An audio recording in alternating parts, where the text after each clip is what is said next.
پی C B کے لیے اور اوور آل پاکستان کرکٹ کے لیے. اور اگر سیم ایوب آ جاتے تو پاکستان کی جو بیٹنگ لائن ہے وہ اسٹرینتھن ہو جاتی. اور اس کے ساتھ ساتھ اگر دوسری بات کی جائے اس کی عامر کی، تو وہ میرے خیال سے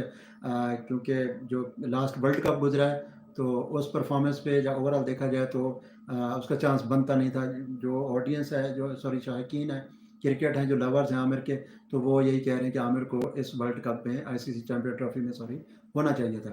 تو اس حوالے سے جو مین اور جو چیزیں ہیں اس میں آپ کو بتاتا چلوں کہ پاکستانی ٹیم میں جو فخر زمان کے ساتھ اوپننگ کون کرے گا، اوپننگ جوڑی کون سی ہوگی فخر زمان کے ساتھ، کون اوپن کرے گا، تو اس بارے میں جو اسد شفیق جو چیف سلیکٹر ہیں انہوں نے جو بتایا ہے کہ ٹیم فخر زمان کے ساتھ خوشدل شاہ سعود شکیل ہو سکتے ہیں. انہوں نے کہا کہ اوپننگ جوڑی میں بابر اعظم اور سعود شکیل ہو سکتے ہیں. یار بابر اعظم کی تو چلو سمجھ آتی ہے، سعود شکیل کی مجھے سمجھ نہیں آتی کہ ان کو فخر کے ساتھ اوپننگ میں لانا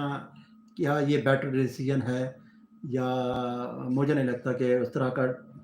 رسک پاکستان ٹیم لے گی. کیونکہ ایک سائڈ پہ آپ ہارڈ ہٹر بیٹر کو تو لائیں گے، دوسری سائڈ پہ آپ ایکسپیرینس پلیئر کو لائیں گے، خاص جیسے بابر ہیں. ٹھیک ہے سلو کھیلتے ہیں، لیکن اگر او ڈی آئی میں دیکھا جائے تو اس کا ٹریک ریکارڈ اچھا ہے، آپ اس کو اوپننگ میں یوٹیلائز کر سکتے ہیں. بیسٹ اس کے لیے پوزیشن جو ہے وہ ون ڈاؤن کی ہے. اگر ون ڈاؤن میں اس طرح کا جو پاکستان سیم ایوب کا جو لاس ہوا ہے اس کی کمی کو پورا کرنے کے لیے تو وہ آپ کو اوپننگ کرایا جا سکتا ہے اس کو بابر اعظم کو. لیکن جو سعود شکیل کا کہا جا رہا ہے تو میرے خیال سے یہ تھوڑا پاکستان کے لیے مشکل ہو جائے گا اس طرح کا ڈیسیجن لینا، اور یہ پاکستان کے حق میں بہتر نہیں ہوگا کہ اوپننگ میں اس طرح کا بیٹر لانا جس کا اوپننگ میں میرے حساب سے کوئی ایکسپیرینس نہیں ہے. اور دوسرا ٹیم میں جو واپسی ہوئی ہے وہ آپ کو پہلے بھی بتا چکا ہوں. جو ٹیم اناؤنس ہوئی ہے خوشدل شاہ ہیں، سعود شکیل ہیں اور فہیم اشرف ہیں. فہیم اشرف کافی عرصے سے پاکستان ٹیم سے آؤٹ تھے، اور اس کے ساتھ خوشدل شاہ بھی کافی عرصے سے آؤٹ تھے. آؤٹ کیا وہ ڈس ہارڈ بھی تھے. خوشدل شاہ آپ نے دیکھا ہوگا کافی سارے لیگز میچز میں اور پی ایس ایل میں کافی اگریسو نظر آتے رہے ہیں. ان کی اگر پریسر میں یا اوور آل ان سے جب میڈیا ٹاکس ان کی کسی سے ہوئی ہیں تو وہ کافی ناراض تھے کہ میری پرفارمنس اس طرح کی جو ایکسپیکٹ کر رہے ہیں وہ میری ایسی نہیں ہے، میں ایسا بیٹر نہیں ہوں کیونکہ مجھے چانس کم ملتا ہے. یہی گلا شکوہ آپ کے چاچا جو ہیں افتخار صاحب، ان کا بھی یہی رہتا تھا کہ جب مجھے 5 بالیں دیں گے یا 10 بالیں دیں گے 6 بالیں دیں گے تو اس میں کیا آپ کو رزلٹ دوں یا کیا آؤٹ کم دوں. تو خوشدل شاہ کے ساتھ بھی یہی رہا. اب خوشدل شاہ واپس آ گئے ہیں، ٹیم کافی اسٹرینتھن ہوئی ہے، لیکن یہ جو پلیئرز کافی ٹچ میں نہیں تھے تو اس حوالے سے اگر بات کی جائے تو ذرا مشکل ڈیسیجنز پی سی بی نے لیے ہیں، چیف سلیکٹرز نے لیے ہیں. اور اس کے علاوہ اگر بات کی جائے کیا نام ہے اسد شفیق کی، تو اسد شفیق کیونکہ اسپوکس پرسن کے طور پہ پی سی بی کے سامنے آئے کہ مین کے جو ٹیم اناؤنس ہوئی ہے اس بارے میں جو انہوں نے اپنی رائے دی اور اس سلیکشن کے حوالے سے جو بھی کویشچنس ہیں ان کے آنسرس کیے ہیں. تو انہوں نے کہا ہے کہ جو پاکستان چیمپئن ٹرافیز کا اپنا جو پہلا میچ ہے وہ 19 فروری کو وہ کراچی میں جو کھیلا جائے گا اس کے لیے بھی ہماری یہ ٹیم پرفیکٹ ہے. تو آپ دیکھتے ہیں کہ جو ٹرائنگولر سیریز ہے پاکستان میں ہونے جا رہی ہے آئی سی سی چیمپئن ٹرافی سے پہلے، تو اس سے پہلے جو پرفارمر یا جو ٹاپ پرفارمر ہوں گے وہ تو اپنی جگہ no doubt I C C champion trophy کے لیے بنائیں گے، اپنی جگہ پکی کریں گے. جو دوسرے ہوں گے پلیئرز ان کا کیا بنے گا، وہ اور ان کے متبادل کون سے پلیئرز کو رکھا گیا کہ اگر یہ ٹرائنگولر سیریز میں پرفارم نہیں کر پاتے تو ان کے آلٹرنیٹ میں ہم ان کو بھی یوٹیلائز کر سکتے ہیں. اس بارے میں اسد شفیق کو ڈیٹیل میں بتانا چاہیے تھا، لیکن اب دیکھتے ہیں کہ اب کیا بنتا ہے. اس کے علاوہ اگر دوسری بات کی جائے کنڈیشنز کی اور گراؤنڈ کی، آپ نے اب تقریباً دیکھ لیا ہے جو ڈیٹ محسن رضا نقوی جو چیئرمین پی سی بی بھی ہیں اور